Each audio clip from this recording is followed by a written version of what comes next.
안녕하세요. 위클리 세종기 업데이터. 오늘은 9월 30일입니다. 저는 전혜성이고요. 네, 저는 정윤호입니다. 네, 안녕하세요. 정민경입니다. 오랜만에 저희 녹음하는 것 같아요. 네. 일단 저희 최근에 다녀왔던 회사들 중에 도화 엔지니어링부터 좀 오늘 바로 시작해 보려고 합니다. 네. 그 건설 엔지니어링 회사인데 회사는 굉장히 심플해요. 그러니까 수주 잔고가 좀 늘어나면 앞으로 이 회사가 뭐 실적이나 이 매출이나 이익이 점차적으로 개선되고 있는 그런 그림으로 봐주시면 되는데, 일단 수주 잔고 기준으로는 분기 기준으로는 역대 최고치 달성했습니다. 근데 신규 수주가, 그러니까 주가는 약간 부진한 모습을 좀 보여주고 있는데, 이유는 영업이익이 이제 전년 동기 대비 한 조금씩 역성장을 하고 있고 신규 수주가 조금 줄어들고 있어요.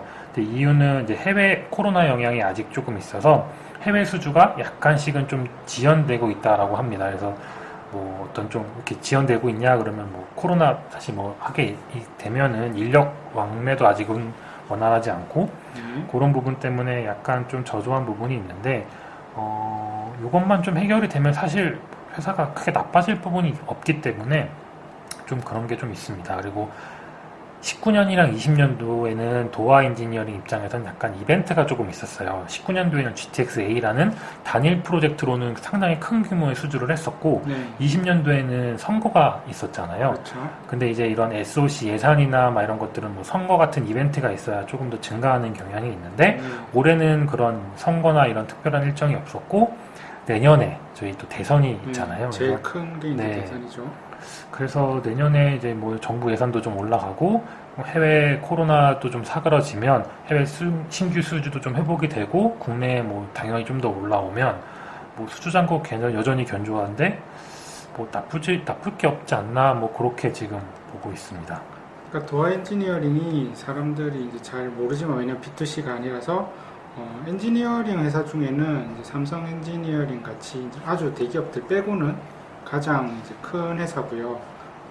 그리고 SOC 관련, 그러니까 일명 토목이죠. 토목 네네. 관련된 프로젝트들이 가장 큽니다. 이런 엔지니어링 회사들은. 그렇기 때문에 이제 선거하면은 땅도 파야 되고 지하철도 놔야 되고 다리도 네네네. 놔야 되고, 그런 것들이 이벤트가 점점 커지니까 회사가 수주를 많이 받을 가능성이 높아지죠. 네. 그리고 뭐 회사가 좋아졌다라는 것 중에 가장 명확한 증거라고 해야 되나요? 16년도에 주당 배당금이 170원이었는데 20년 280원까지 매년 조금씩 계속 올라오고 있어요. 그리고 올해도 아마 이익이 증가를 하면 주당 배당금도 이에 맞춰서 증가할 것으로 좀 예상을 하고 있는데, 이게 도화뿐만이 아니라 같은 동종업계 상장사인 유신도 배당금이 계속 늘고 있거든요. 유신은 배당을 안 하다가 작년에 배당을 처음 실시했나 했던 걸로 정확하게 기억은 안 나지만 그랬던 걸로 알고 있는데, 그래서 업계 전반적으로 주식시장에서는 그 대북 테마로 좀 변동성이 좀 높게 나타나는 경우가 있는데, 일단 실적 자체는 업계 전반적으로 나쁘지 않은 것 같다라는 좀 말씀을 좀 전해드리겠습니다. 네, 이런 회사들이 실적으로 들고 있으면 오르는 거는 대부분 오르는 그동안의 네. 역사가 있었는데, 그런 것도 참고하시면 될 것 같습니다. 예전에 그래서 저희 유신 보고서 쓸 때 실적에 살아서 테마에 팔아볼까라는 말도 좀 그런 제목으로 좀 소개를 드렸던 기억이 있습니다. 그 도화 엔지니어링이랑 유신 둘 다 그 인력의 힘으로 굴러가는 회사잖아요. 그렇죠. 그러다 보니까 저는 이 두 회사 볼 때 사실 인력을 이제 추가로 고용을 했나 이런 부분들을 체크를 이제 하고 있는데요. 도화 같은 경우는 2020년 연간 사업 보고서에서 이제 기한에 정함이 없는 근로자, 그러니까 정규직 근로자 수가 1,807명이었는데요. 2021년 반기 보고서를 보면, 그러니까 6개월 후에 나온 걸 보면은 그 정규직 직원 수가 1,859명으로 약 52명 정도가 증가를 했더라고요. 그래서 그 유신도 사실 인력이 증가를 했는데 도화도 많이 증가를 해서 뭐 이런 회사들 이제 인력이 늘어났다는 것도 그만큼 일이 또 바빠진다는 걸 의미하니까 이런 부분도 같이 참고를 해보시면 좋을 것 같습니다. 네, 그 두 번째 소개드릴 기업은 해성 DS입니다. 차량용 반도체에 대해서 요즘에 관심들이 많으시는데, 저희가 관심을 가졌던 이유는 일단 21년 2분기 분기 기준으로 역대 최대 매출을 달성을 했고, 하반기에도 상반기 이상의 실적이 좀 기대가 됩니다. 그 근거는 7월과 8월 수출입 데이터가 상당히 견조했는데, 경남 지역에서 발생하는, 그러니까 잡히는 수출입 데이터랑 해성 DS와의 매출과의 상관관계가 0.93 정도로 굉장히 높은 편이에요. 근데 7월과 8월 데이터를 살펴보게 되면 4, 5, 6, 그러니까 21년 4월, 5월, 6월보다 더 높습니다. 그래서 단순하게만 봐도 7, 8월 수출이 좋았기 때문에 3분기 실적이 나쁠 수가 없는 뭐 그런 상황이고, 주가를 보시면 사실 그것 때문에 이런 부분들이 좀 어느 정도 선반영이 되어 있는데, 대외적인 변수가 아니라 해성 DS만의 문제로 만약에 주가가 하락할 가능성은 좀 제한적이지 않을까 그렇게 좀 보고 있습니다. 구조적으로 업계는 공급 부족 현상이 좀 나오고 있기 때문에 지난 9월 15일 날에 약 500억 원 정도 투자를 해서 증설을 하겠다고 결정을 했고, 그래서 뭐 지금 수출도 괜찮고 뭐 하반기 이런 업황이 워낙 좋기 때문에 이런 증설도 되어 있다라고 하니 뭐 구조적으로 뭐 당장 뭐 나쁘지 않는 게 없을 그런 회사가 아닐까 그렇게 좀 보고 있습니다. 네, 그래서 사실 긴 설명보다는 그냥 보여드리는 이 차트가 가장 많은 걸 함축하고 있다라고 보면 되실 것 같아요. 그리고 이제 세 번째 소개해드릴 기업은 루트로닉입니다. 이 루트로닉은 이게 오랫동안 좀 영업 적자가 좀 있었다가 이제 20년 3분기를 기점으로 턴어라운드에 성공을 하고 4분기 연속 흑자 기조가 이어지고 있습니다. 여기도 매출액이 4분기 연속 전년 동기 대비 성장세가 이어지고 있고 2분기 영업이익률은 26.93%까지 높아지면서 분기 기준으로는 거의 최대 이익을 달성했습니다.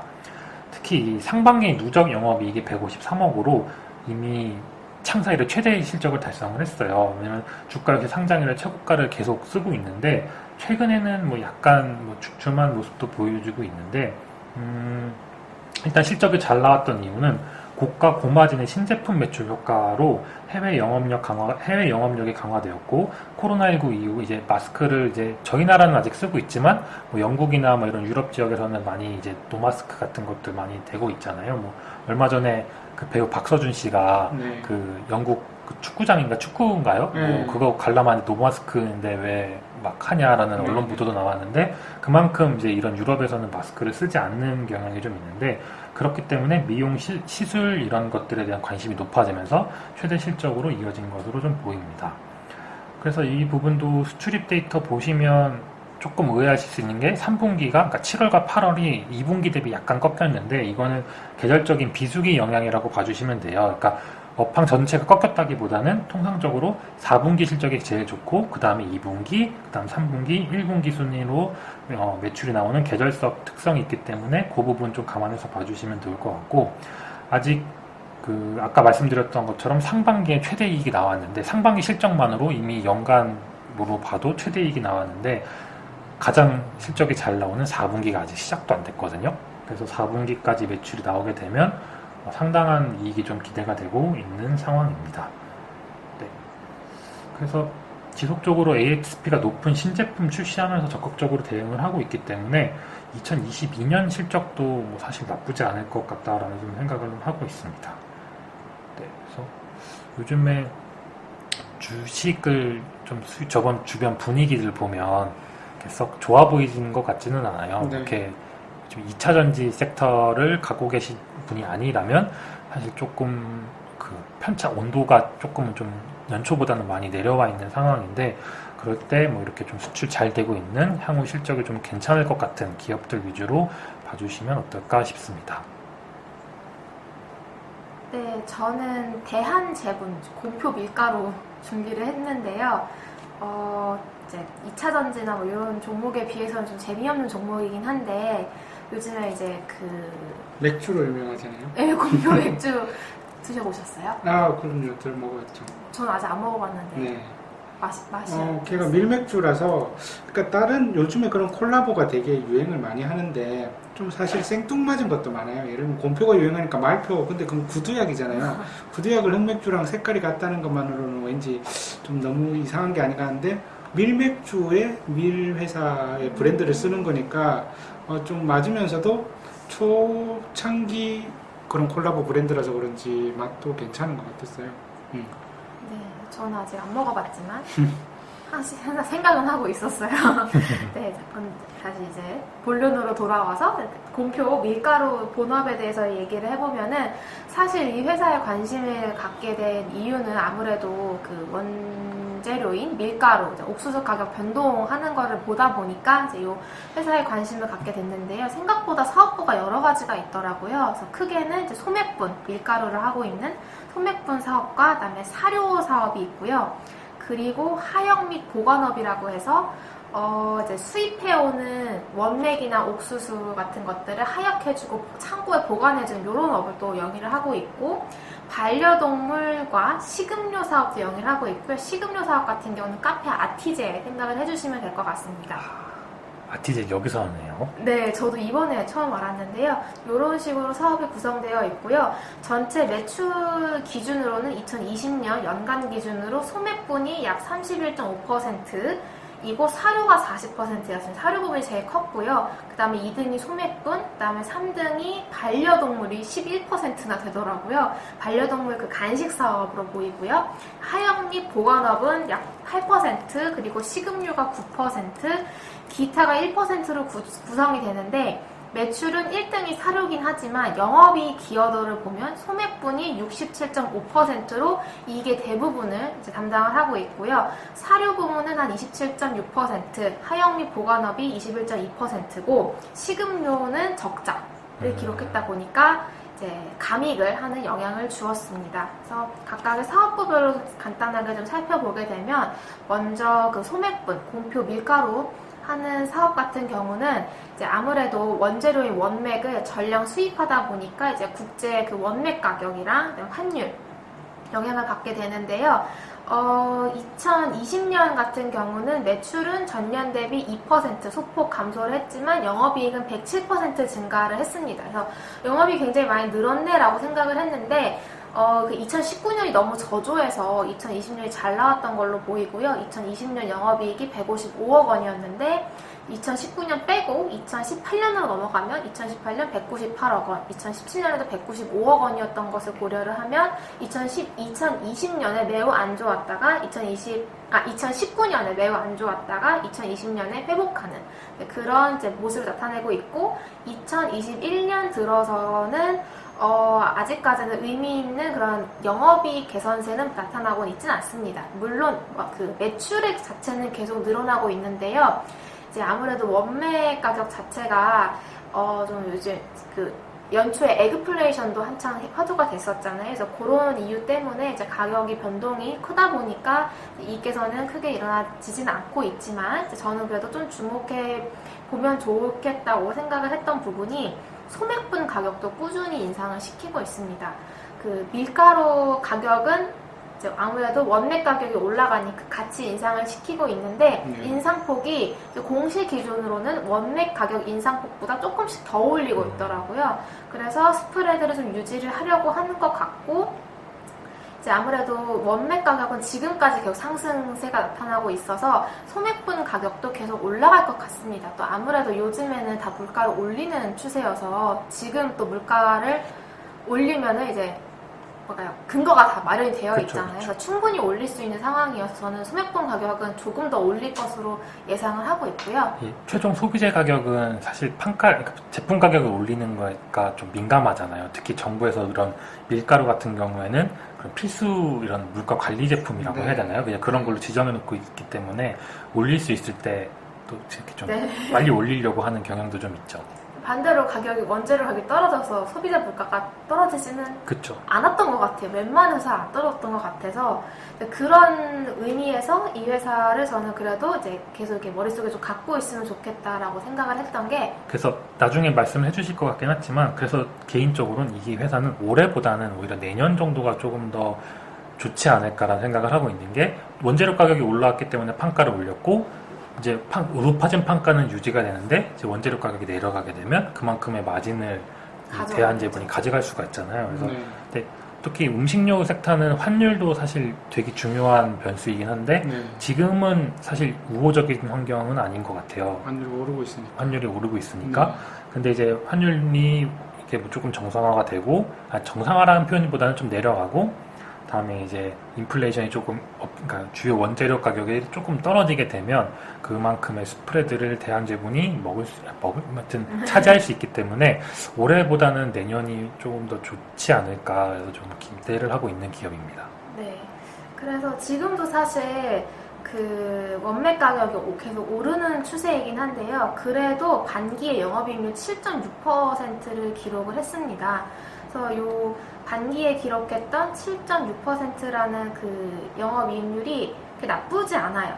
예전에 2019년에 제일 안 좋았을 때는 뭐 2%, 1% 이렇게 기록한 적도 있다 보니까 지금 나오고 있는 수익성 7%대 수익성도 누적 기준으로 7%대 수익성도 소맥분 가격을 인상시키면서 저는 가져가 가고 있는 그런 수익 규모라고 생각을 하고 있다 보니까 여기서 원재료 가격 조금만 내려가면 진짜 많이 가져갈 수 있을 것 같아서 그 소맥분 부분은 이런 구조가 있으니까 잘 캐치해 두셨다가 투자 기회를 잘 포착하시면 좋을 것 같고요. 사료 같은 경우는 그런 원재료 가격 인하가 조금씩 나타나는 것 같아요. 사료 같은 경우는 주요 원자재 가격이 옥수수입니다.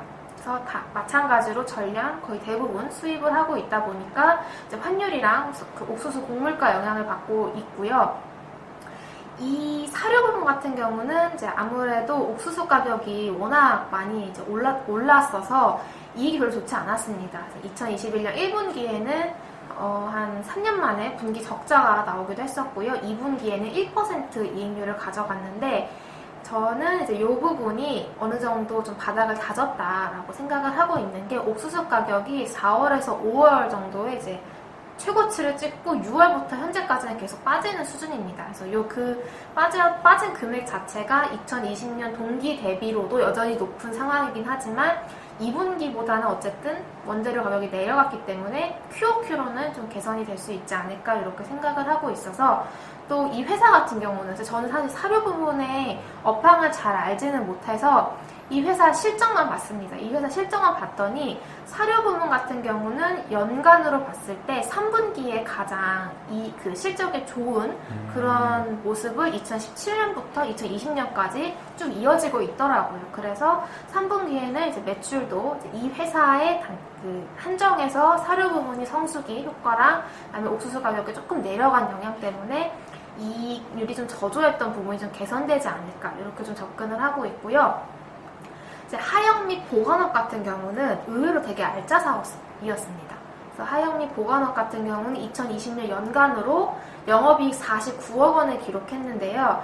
매출 볼륨이 가장 컸던 사료 부분이 2020년 연간 이익 규모가 63억 원이었는데 그거에 비하면은 매출 규모가 훨씬 작은데도 불구하고 이익이 굉장히 잘 나오는 그런 알짜 사업인 것 같습니다. 그래서 2021년 들어서도 1분기에도 매출액이 증가했고 2분기에도 매출액이 증가했고 2분기 영업이익률은 9% 정도를 달성했습니다. 전체 사업부 중에서는 현재는 가장 수익성이 잘 나오고 있고요. 저는 이 부분 같은 경우는 3분기에도 좋은 그런 실적을 이어갈 것으로 예상을 하고 있는데요. 옥수수랑 메가 수입량이 늘어나면은 이 회사 하역이랑 보관업도 좋아진다라고 사업보고서를 통해 좀 파악을 했습니다. 그래서 실제 국내로 수입되는 옥수수와 메가 수입량을 이제 봤더니 옥수수 같은 경우에는 2분기 대비 7월과 8월에는 좀 감소를 했습니다. 9월은 아직 안 나왔지만 7월과 8월은 좀 감소했지만 반면에 메가 같은 경우는 7월과 8월도 증가를 했어요. 어쨌든 두 가지를 같이 봐야 되는데 하나는 조금 줄고 하나는 좀 늘고 해서 저는 그래도 얼추 볼륨은 유지된다는 가정을 하게 된다면은 지금의 이러한 매출이 좋아지고 이익이 한 9% 정도 유지되는 이러한 사업 구조는 그래도 이어질 수 있지 않을까 이렇게 생각을 하고 있어서 하역 및 보관업도 그냥 알짜로 계속 갖고 갈 것 같고 이제 반려동물과 식음료 사업 부분이 이제 적자가 나고 있다 보니까 이 부분에서 이제 이익을 안 까먹게 되면 더 좋을 것 같은데요. 식음료 아티제부터 보면은 이제 아무래도 코로나19 상황 때문에 사적 모임 금지 영향으로 이제 카페 부분이 적자가 났습니다. 2020년부터 이 회사가 연결 실적으로 반영이 되었는데 다행인 것은 뭐 어떤 노력인지 모르겠지만 어떻게 뭐 이렇게 해서 그런지 2020년 1분기에는 마이너스 7% 수익성이 마이너스 8% 정도였던 것이 2021년 들어서는 마이너스 1%대를 유지를 하고 있습니다. 그래서 매출액도 사실 매출액이 늘긴 늘었어요. 그래서 매출액이 늘었고 이익 규모는 손실 규모는 줄어들고 있다 보니까 이 부분은 이제 코로나19 상황 개선되면 금방 턴어라운드 하지 않을까 이렇게 좀 생각을 하고 있고, 여기서 이제 뭐 연말까지 BEP 정도만 유지해도 좋을 것 같고요. 반려동물 같은 경우는 이 부분도 제 생각에는 아무래도 사료와 간식에 사용되는 게 또 밀가루, 옥수수 가루 이런 것들이 사용되다 보니까 이 부분의 가격 인상, 가격 상승 영향 때문에 2021년 2분기에는 소폭 적자를 기록을 했었는데요. 사실 뭐 연간으로 이 부분에서 뭐 드라마틱하게 엄청 이익이 잘 나올 거다라고 생각은 하진 않지만, 그래도 뭐 이익을 까먹지 않는 정도 수준으로 유지만 된다면 나머지 사업 부분에서 커버가 가능할 것으로 보입니다. 그래서 제 나름대로 결론은 이제 말씀해주신 것처럼 지금부터 조금씩 관심을 가지다가 이제 내년에 좀 더 좋아지지 않을까 생각을 하고 있는데, 아무래도 요즘에 변동성이 큰 종목들이 많다 보니까 오히려 좀 변동성이 작은 그런 종목에 좀 관심을 갖게 된 것 같고요. 그래서 이제 그런 밀가 원맥이나 옥수수 가격 동향 같은 거 잘 체크하시면서 이런 종목들 언제든지 턴어라운드 하거나 또 시장에 관심이 몰릴 수 있다 보니까 잘 체크를 해두고 있으면 좋겠다라는 생각으로 좀 정리를 해보았습니다. 마지막 하나 더 저도 첨언을 좀 드리면, 영업이익률이 14년도에는 6%까지 나왔던 회사더라고요. 근데 네, 맞습니다. 근데 14년에 6%, 15년에 5.7, 5.5, 4.5, 3.8, 2.5, 2.4 6년 연속 영업이익률이 계속 내려가고 있는데, 그래도 21년도 반기까지는 3.3 정도 영업이익률이 나왔으니까 그래도 이 수익성 둔화 트렌드는 어느 정도 좀 마무리되지 않았을까, 그렇게 저도 좀 생각하고 있습니다. 네, 저 사실 그 관점으로 조금 더 접근을 했던 것 같고, 6년 연속 이익률이 하락했던 점이 기업 가치에 제일 큰 그쵸. 할인 요소로 작용을 했을 것 같고요. 이게 이 회사도 뭔가 이렇게 변화를 계속 하려는 것 같아요. 아까 그 공표 맥주 출시를 했기도 했었고, 또 2021년 8월 17일 나왔던 공시를 봤더니 헬스 밸런스 주식회사를 지분을 취득하기 위한 SPC에 100억 원을 투자했다. 뭐 이런 공시도 있었고, 투자 부동산을 처분을 해서 930억 원의 이제 일회성 수익을 가져가기도 했었는데, 이런 것들을 보면은 이제 그 내부적으로도 뭔가 이렇게 회사의 그 본 사업 외에 다른 것도 점점 포트폴리오로 좀 다각화하려는 것 같아서, 뭐 이런 것들은 저는 그래도 기업 가치에 나쁘게 작용하지는 않지 않을까라고 좀 보고 있습니다. 근데 좀 재미가 없는 주식이긴 해요. 네, 맞습니다. 15년도, 14년도, 15년도 잠깐 주가가 크게 올라왔는데, 그 뒤로는 뭐 거의 변동이 없이 그냥 옆으로 흐르고 있는, 횡보하고 있는 모습이라, 그래도 오래 쉬었으면 내년에 또 좋은. 그래도 뭐 북한에 뭐 안 되나요?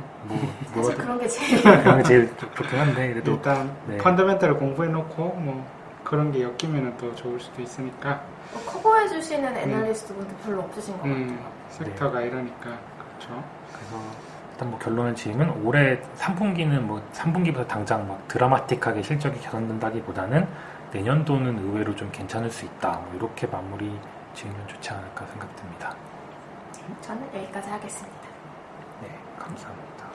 네, 제가 준비한 내용은 코리아 서킷이랑 TLB인데 둘 다 이제 PCB 회사입니다. 그러니까 PCB가 아이템이 많거든요, 되게.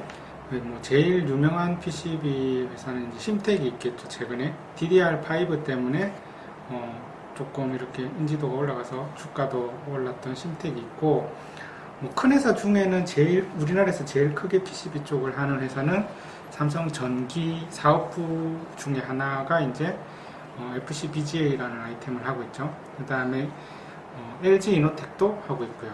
그래서 FCBGA 경우에 지금 상황이 되게 좋기 때문에 그 나머지 회사들도 지금 상황이 좋은데요.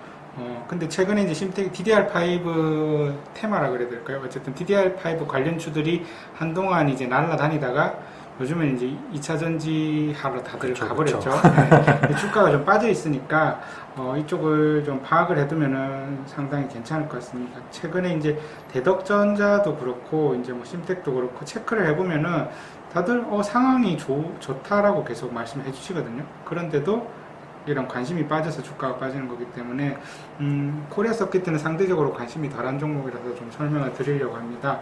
코리아 서킷가 하는 아이템은 일단 코리아 서킷도 큰 회사거든요. 그러니까 코리아 서킷 자체가 크다기보다는 그룹사가 이제 영풍그룹입니다. 영풍그룹에서 제일 큰 회사로는 이제 고려아연이 있죠. 고려아연이 있고 그 다음에 인터플렉스, 시그네틱스 이런 회사들이 휴대폰을 좀 열심히 공부하셨던 분들은 다 알만한 그런 회사들이 있습니다. 코리아 서킷은 이제 PCB를 하는 전문 회사인데 HDI 사업부랑 패키징 사업부로 이제 구성되어 있습니다. HDI는 이제 우리가 휴대폰 가끔씩 뭐 AS 센터 같은 데 가면 이제 뒤에 뚜껑을 열면 나오는 녹색깔 기판 이런 것들이 이제 HDI라고 이해하면 되고요. 그 다음에 패키징 사업부는 서브스트레이트라고 하는데 이건 우리가 이제 램을 사면은 그 녹색 기판 말고 새까만 기판 있잖아요. 네네. 녹색 위에 새까만 것들이 붙어 있죠. 그게 이제 서브스트레이트라고 이해하면은 가장 편합니다. 그렇게 두 개 아이템이 6대4 정도로 구성되어 있는데 그 중에서 이제 상황이 좋은 거는 서브스트레이트 쪽이죠. 이쪽이 BGA, FC, 플립칩 BGA 쪽이 좋기 때문에 이제 심텍 같은 경우 거기 비중이 높아서 주가가 가장 많이 올랐고요. 이 회사 같은 경우도 현재 그만큼 물량이 쇼티지기 때문에 외부 고객사한테 투자를 받아서 1,600억치 투자를 받아서 집행을 했고 이게 이제 21년 11월이니까 이제 얼마 안 남았네요. 이제 제품이 크게 증설한 제품에서 설비가 돌아가기 시작하면서 매출액이 애드 되게 됩니다. 고객사 같은 경우는 이제 구체적인 회사명을 알려줄 수는 없지만 글로벌 회사가 이제 얘들한테 이제 장비를 라인을 통째로 맡긴 거죠. 예를 들면은 뭐 LG 디스플레이 같은 경우도 애플 걸 통째로 해주는 라인이 있고 이런 것처럼 우리 거만 해달라고 하면서 이제 1,600억을 투자를 했기 때문에 사실 대덕전자도 보면 그렇지만 이게 투자비가 1,600억이 들었는데 작은 회사 입장에서는 이게 큰 금액이 엄청 큰 금액이죠. 예. 그래서 감가상각이 있기 때문에 회계적으로는 초반에 이익이 안 잡힐 수가 있는데요. 이거는 이제 고객사의 이제 자산이기 때문에 감가상각을 3년으로 좀 더 타이트하게 하지만 회계적으로 부담이 없이 바로 매출액이 잡히게 됩니다. 그리고 뭐 이 부분도 고객사랑 추가 증설도 가능하다고 하고요. 증설이 되면은 이거는 공시를 통해서 알 수 있을 것 같습니다. 그리고 고객사 전용 라인이라고 하더라도 해당 라인이 아이템이 지금 쇼티지 상태이기 때문에 마진율도 두 자릿수도 가능할 것 같습니다. 그리고 두 번째로는 이제 HDI 쪽인데 사실 HDI는 원래는 상황이 좋은 아이템이 아니었어요.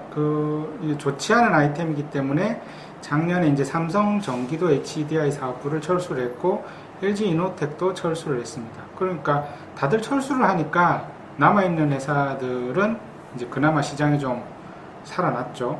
그래서 이 스페타시스까지도 요번에 철수를 했기 때문에 지금 운영하는 걸로는 이제 나쁘지 않고 마진율도 뭐 적자가 나진 않고 한 자릿수 정도는 충분히 유지되고 있습니다. 그리고 그렇다고 HDI를 투자를 할 정도의 사업은 아니고요. 지금 있는 거를 굴리면서 이제 열심히 하게 되면은 플러스 되는 아이템이 될 수 있다고 생각을 합니다. 그리고 두 번째로는 TLB가 있는데 TLB는 이런 PCB 아이템들 중에서도 메모리 모듈용 PCB에 특화되어 있다고 이해하면 됩니다. SSD용도 있고요. 이건 뭐냐면은 이제 HDI들이 휴대폰에 들어가는 아이템이 많다면은 이건 말 그대로 우리가 그 램 용산 가서 램 8기가 네네. 주세요 하면은 흔히들 시금치라고 하잖아요. 녹색이라서 네네. 그 녹색깔 기판 진짜 그건 거죠. 그거를 메인으로 하는 회사인데 사실 그게 이제 휴대폰보다는 딱 봐도 좀 한 등급 낮은 아이템 같잖아요. 만들기도 그렇고 이제 더 미세화가 안 돼도 되니까 휴대폰은 훨씬 더 미세화가 돼야 되는데 PC 데스크탑 여기는 거는 뭐 따로 미세화가 안 돼도 되는데 이 회사는 되게 상장된 지 얼마 되진 않았는데 20년 12월에 네. 됐으니까 뭐 네. 1년이 채 안 됐죠. 그렇죠. 근데 되게 웃긴 게 다른 회사들보다 영업이익률이 더 좋아요. 더 어떻게 보면 법령품을 하는데도 그래서 아니 어떻게 이게 가능할까가 사실은 제일 궁금했는데 예를 들면 심텍이나 코리아 서킷가 회사도 훨씬 더 큰 회사고 하지만 이제 이런 회사들이 그럼 너네 이익률 높은데 이 아이템을 침범하는 게 아니냐라는 거에 대해서는 그 회사들은 FCPGA 같은 이 아이템 자체가 시장이 그렇게 크지도 않고 여기에 투자를 하기보다는 이제 앞단에 있는 아이템들은 투자 금액이 워낙 크기 때문에 거기에 집중을 하게 되는 거죠. 그래서 이건 약간 뭐 니치 마켓 같은 느낌이라 해야 되나? 그래서 여기에 투자를 별로 하고 싶어 하지 않아서 살아남아 있는 회사인 이 회사가 이익이 그렇게 나고 있고, 그리고 이 회사는 기본적으로 예전에 대덕 전자에서 이제 스피노프 된 회사이기 때문에 이제 기술력이라든지 이런 것들을 가지고 있습니다. 대덕 안에 있을 때도 대덕 내에 있을 때는 어떻게 보면은 약간 뭐 서자 같은 사업부였죠. 왜냐면 더 중요시하는 아이템들이 있으니까. 근데 이제 떨어져 나오고 나서는 이게 메인이 되니까 그러고 있고, 회사는 이제 삼성에도 납품을 하고 있고 이제 SK 하이닉스에도 납품을 하고 있는데 SK 하이닉스 쪽이 더 이제 메인 벤더이고요. 계절성 같은 경우는 1분기부터 3분기까지는 올라가고 4분기는 약간 꺾이지만 이제 꾸준히 지금 올라가고 있는 상황입니다. 이번에 이제 DDR5가 되면은 단가도 오를 거고요. 그리고 이제 PCB 쪽 회사들이 HDI 사업부를 철수하고 있는데 이제 바깥에서는 이것도 HDI라고 하고 이것도 HDI라고 하고 두 가지 같은 용어로 불리고 있지만 사실 이쪽하고 그쪽은 아이템이 전혀 다르기 때문에 영향이 없고, 보면은 그 다음에 추가로 이제 반도체 테스트 장비용 PCB를 이제 신규 사업. 네, 신규 사업으로 진출해서 매출액이 이제 뭐 한 10억 원 단위 이렇게 조금 나오고 있는데 이쪽에 대해서도 이제 올해부터 본격적으로 개발을 하고 있습니다. 이것도 고객사에서 이제 요청이 온 거죠. 이게 프로브 카드 같은 거를 할 때 필요한 PCB인데 얘들이 잘 하니까 네네. 한번 이거 개발해 달라 이원화를 하고 싶어서 이렇게 요청이 와서 했는데 자기들이 이제 잘 대응을 잘 하니까 충분히 앞으로 이것도 이제 늘어날 것 같습니다. 회사가 이걸 다 잘 대응을 하기 위해서 옆에 이제 IPO를 한 금액을 가지고 회사 바로 옆에 있는 토지를 매입을 했고요. 거기 이제 공장을 증설하게 되면은 추가적인 이제 매출액 증가도 가능할 걸로 봅니다. 가보니까 바로 붙어 있더라고요. 그러니까요. 공사란다. 본사 이렇게 있고 네. 그 바로 옆에 토지란 건물 있고 네. 그거를 9월 달에 공시가 나왔죠. 150억 네. 정도 투자를 하겠다고. 네. 그래서 이제 뭐 연말까지인가 뭐 네. 이렇게 거기 기존에 있던 분들이 좀 비켜주시면 네. 그 뒤로 이제 바로 이제 증설 시작한다고 하네요. 그래서 PCB 계열 쪽 아이템들이 이제 지금은 또 DDR5가 약간 김이 빠져서 핫하진 않지만 다들 좋다라고 보면은 말하고 있거든요. 그러니까 이런 것들이 한번 트렌드가 한번 지나고 실적이 다시 관심을 받게 되거나 이렇게 되면은 체크를 미리 해두시면은 기회가 있지 않을까 생각합니다. 네, 그래서 저도 좀 추가로 좀 부연 설명을 드리면 DDR5로 전환이 되면서 ASP가 올라가기 때문에 같은 제품을 팔아도 매출액이 늘어나는 그런 구조가 될 수 있고, ASP가 높다는 건 그래도 마진율이 기존 제품보다는 조금 더 좋아질 수 있기 그렇죠. 때문에 올해 하반기 그리고 내년 초까지는 DDR5 비중이 올라오면서 전체적으로 실적이 개선되는 그림이 첫 번째인 것 같고, 두 번째는 이제 증설된 부분들이 올해 준비를 해서 내년 증설을 하게 되면 내후년부터 이제 또 거기에서 관련된 매출이 나오기 때문에 또 추가적으로 성장이 한번 할 수 있는 그런 그림으로 좀 봐주시면 어떨까.